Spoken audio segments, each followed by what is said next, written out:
बिस्मिल्लाहिर्रहमानिर्रहीम। अस्सलाम वालेकुम दोस्तों, बदीन बस स्टैंड के सामने का रोड है जहाँ पर ये जो है ये घड़े पड़े हुए हैं। यहाँ पर इस जगह पे गुज़िश्ता दिनों बल्कि जुम्मे के रोज़ जो है वो PSP ने यहाँ पे एहतजाज भी किया। यहाँ पर नाले बंद हैं और पुलिया बनी हुई है। पुलिया से उस तरफ कोई जा नहीं सकता।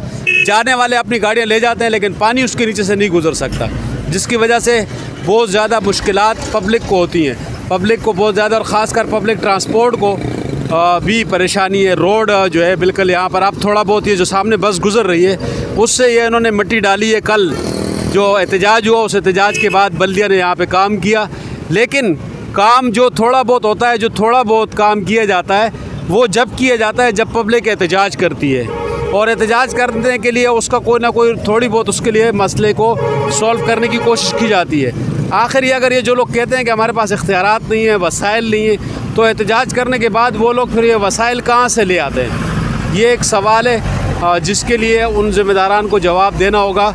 और ये बदीन बस स्टैंड का जो रोड है इंतहाई खस्ता हाल है। यहाँ से आने जाने वाले ख़ासकर मोटरसाइकिल पे जो फैमिलीज़ जाती हैं वो अक्सर यहाँ पे गिर जाती हैं और उनको बहुत ज़्यादा यहाँ पे चोटें लगती हैं, तकलीफ़ होती है, परेशानी होती है। तो ये अगर आपको वीडियो सही लगे और इस मसले को हल चाहते हैं आप, तो आप हमारे चैनल को सब्सक्राइब करें और वीडियो शेयर करें, कमेंट्स भी करें। बहुत बहुत शुक्रिया। जैसे हाल है जो भी है, फिर भी अपना वतन है पाकिस्तान जिंदाबाद। अल्लाह हाफ़िज़।